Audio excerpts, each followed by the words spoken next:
मुर्दाबाद मुर्दाबाद मुर्दाबाद। बेनामी बाप की औलादें प्रकृति प्रेमी होने का ढोंग रखते हैं। असली प्रकृति प्रेमी अगर कोई है तो सनातन धर्म के सभी सनातनी है। और उन बेनामी बाप की औलादों को यहां से एक संदेश देना चाहता हूं, न कोई बाप है, न कोई आप है, न कोई खाप है। असली बापों का बाप मेरा महादेव है। अभी हाल ही में मुझे पता चला कि किसी ने ये भ्रम फैलाया है कि अभयदास महाराज तो आदिवासी समुदाय के विरुद्ध हैं। अगर किसी राजनीतिक पार्टी को मेरी बात से चिंता होती है, समस्या होती है, तो मैं आप सभी आदिवासी बंधुओं को बताना चाहता हूं, सोचिए कि उनका स्वार्थ सिद्ध नहीं हो रहा है। इसका अर्थ है कि उन लोगों के पेट में दर्द हो रहा है। उनको चिंता है कि कहीं ये भारत में रहने वाले, हिंदुस्तान की मिट्टी में जन्मे हुए सनातन धर्म की संस्कृति में, हमारे सनातन धर्म के वटवृक्ष में, इसकी छांव में रहने वाले आदिवासी समाज जो प्रकृति के सेवक है, प्रकृति के पूजक हैं और प्रकृति की छांव में रहते हैं, ऐसे आदिवासी बंधु कहीं इन स्वामी जी की बात में आकर के सनातन की संस्कृति को छोड़ने का संकल्प जो हम दिलवा रहे हैं उससे दूर ना हो जाए। बांसवाड़ा न्यूज मिर्जा एवं भौर नायक साप्ताहिक अखबार बांसवाड़ा के ब्यूरो चीफ सईद मिर्जा हिंदुस्तानी की रिपोर्ट। आदिवासी समाज का अपमान क्या है? कथावाचक स्वामी अभयदास महाराज ने यह कहना है भारत आदिवासी पार्टी का।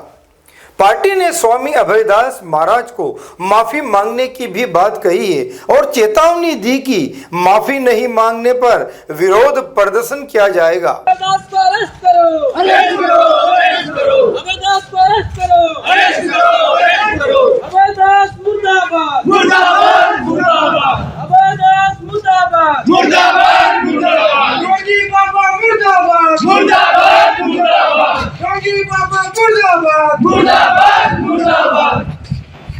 अभयदास को अरेस्ट करो, अरेस्ट करो, अरेस्ट करो। अभयदास को अरेस्ट करो, अरेस्ट करो, अरेस्ट करो। योगी बाबा को हटाओ डीएसपी एरिया से, डीएसपी क्षेत्र से मुक्त करो। क्या कहा था स्वामी अभयदास महाराज ने, जो आप भी सुने। प्रेम की बात मेरा सिर करता है। ये बेनामी बाप की औलादें प्रकृति प्रेमी होने का ढोंग रखते हैं। असली प्रकृति प्रेमी अगर कोई है तो सनातन धर्म के सभी सनातनी है। और उन बेनामी बाप की औलादों को यहां से एक संदेश देना चाहता हूं, न कोई बाप है, न कोई आप है, न कोई खाप है। असली बापों का बाप मेरा महादेव है। भारत आदिवासी पार्टी और आदिवासी समाज ने प्रतापगढ़ में स्वामी के खिलाफ रैली निकालकर विरोध भी जताया और गिरफ्तारी की भी मांग की।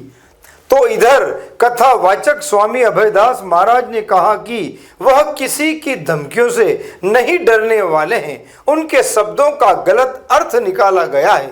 यह भी कहा कि उन्होंने किसी समाज का अपमान नहीं किया है। प्रतापगढ़ के जितने भी आदिवासी अंचल के मेरे जितने भी भाई लोग हैं, अभी हाल ही में मुझे पता चला कि किसी ने ये भ्रम फैलाया है कि अभयदास महाराज तो आदिवासी समुदाय के विरुद्ध हैं। अगर किसी राजनीतिक पार्टी को मेरी बात से चिंता होती है, समस्या होती है, तो मैं आप सभी आदिवासी बंधुओं को बताना चाहता हूं, सोचिए कि उनका स्वार्थ सिद्ध नहीं हो रहा है। इसका अर्थ है कि उन लोगों के पेट में दर्द हो रहा है। उनको चिंता है कि कहीं ये भारत में रहने वाले, हिंदुस्तान की मिट्टी में जन्मे हुए सनातन धर्म की संस्कृति में, हमारे सनातन धर्म के वटवृक्ष में, इसकी छांव में रहने वाले आदिवासी समाज जो प्रकृति के सेवक है, प्रकृति के पूजक हैं और प्रकृति की छांव में रहते हैं, ऐसे आदिवासी बंधु कहीं इन स्वामी जी की बात में आकर के सनातन की संस्कृति को छोड़ने का संकल्प जो हम दिलवा रहे हैं उससे दूर ना हो जाए। और दूसरा, जो कुछ तथाकथित लोग भ्रम फैला रहे हैं कि अभयदास जी महाराज ने आदिवासी समुदाय के विरुद्ध बोला, यह सरासर झूठ है। मैंने आदिवासी समुदाय को, भारत भूमि में रहने वाले आदिवासी बंधुओं को जो भ्रमित कर रहे हैं, जो उनको धर्मांतरण का कार्य कर रहे हैं, एवं कुछ लोग राजनीतिक रोटियां सेकने के चक्कर में, राजनीतिक प्रभाव स्थापित करने के चक्कर में आदिवासी समुदाय को सनातन धर्म, भारत, हिंदुस्तान, इस मिट्टी की इस मूलभूत परंपरा से स्वयं को अलग करने का प्रयास करने का भाव जो आदिवासी समाज के मध्य डाल रहे हैं, उनका विरोध कर रहा हूं। मैं जो वर्षों से आदिवासी समाज हेतु दिन रात एक करके ईसाई मिशनरियों द्वारा हमारे आदिवासी बंधुओं को धर्मांतरित करके ईसाई बनाया जा रहा है, उसका मुखर आवाज उठा करके विरोध कर रहा हूं। मैं वही साधु हूं जिसने इतने सालों में आदिवासी समुदाय के प्रति एक सद्भावना यात्रा निकाली, आदिवासी समुदाय के मध्य उनके आवास, उनके घर, उनके परिवारों के संग, उनके हर सुख दुख में उनके साथ रहने का प्रयास करता हूं। वर्ष में जब भी कोई शुभ कार्य होता है, चाहे मेरे जन्म दिवस का हो, चाहे कोई भी कार्य हो या कोई भी तिथि हो, कोई भी अवसर हो, कोई भी ऐसा प्रासंगिक समय हो, तो मैं आदिवासी बंधुओं के मध्य जाता हूं, अपनी खुशियां उनके साथ बांटता हूं, अपना सुख दुख, उनके सुख दुख में उनके साथ रहता हूं, मेरा सुख दुख भी आदिवासी समुदाय के साथ साझा करता हूं। और एक बात, अभी तखतगढ़ धाम आश्रम जहां पर मैंने संन्यास दीक्षा ली और मैं 25 साल से संन्यास लेकर के जिस आश्रम में रह रहा हूं, यहां पर आप आदिवासी समाज के बंधुओं को मैं बता दूं, करीब 500 आदिवासी बच्चे यहां पर निःशुल्क पढ़े, ऐसा गुरुकुल का निर्माण भी हमने करवाया है। आगामी 6 से 9 जुलाई के मध्य तखतगढ़ धाम में आदिवासी गुरुकुल का उद्घाटन होने वाला है। पहली बात, आपको मैं उसके लिए भी आमंत्रित करता हूं। तो मैं चाहता हूं कि आप सभी आदिवासी बंधु, इन सारे लोग जो आपको भ्रमित कर रहे हैं, इनसे बचें, इन राजनीतिक पार्टियों से बचें। मैं भी किसी पार्टी का साधु नहीं हूं, इस बात को आप स्पष्ट कर दें। मुझे भारत की किसी पार्टी से मतलब नहीं, जो भारत की बात करेगा मैं वो सन्यासी हूं और मैं उन भारतीयों के साथ हूं जो भारत की मूलभूत संस्कृति के साथ है। आप सभी आदिवासी बंधुओं के मध्य में आने वाला हूं।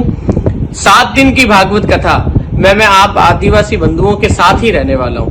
आपके घर आकर के आपके हाथों से बना हुआ, आपके प्रेम से दिया हुआ प्रसाद जीमने वाला हूं। आपके घर के बाहर आकर के भिक्षा मांगने वाला हूं। जो मुझे साधु को रोटी अन्न दान देकर के आप भिक्षा देंगे वही ग्रहण करने वाला हूं। ऐसे साधु के प्रति अगर कोई ऐसा भाव रखता है तो मुझे लगता है कि उन्होंने न तो मेरा वीडियो सुना ढंग से, न मेरे विचारों को ढंग से सुना। आप लोगों को भ्रमित किया जा रहा है। एक बार वो वीडियो निकाल करके पुनः देख लेवे जिसमें मैंने ऐसी कोई बात नहीं करी। जय श्री कृष्ण, जय भारत। हालांकि बढ़ते विवाद को देखते हुए 23 अप्रैल 2025 से शुरू होने वाली श्रीमद् भागवत कथा को लेकर प्रशासन ने सुरक्षा की दृष्टि से प्रतापगढ़ इलाके में अतिरिक्त पुलिस बल भी तैनात कर दिया है। स्वामी हरिदास महाराज की सुरक्षा के लिए विशेष इंतजाम भी किए जा रहे हैं। बांसवाड़ा न्यूज चैनल को सब्सक्राइब कर लाइक और शेयर भी करते रहें। साथ ही जब आप न्यूज देख रहे होते हैं तो न्यूज के बीच में जो विज्ञापन आते हैं, कृपया उन विज्ञापनों को स्किप ना करें।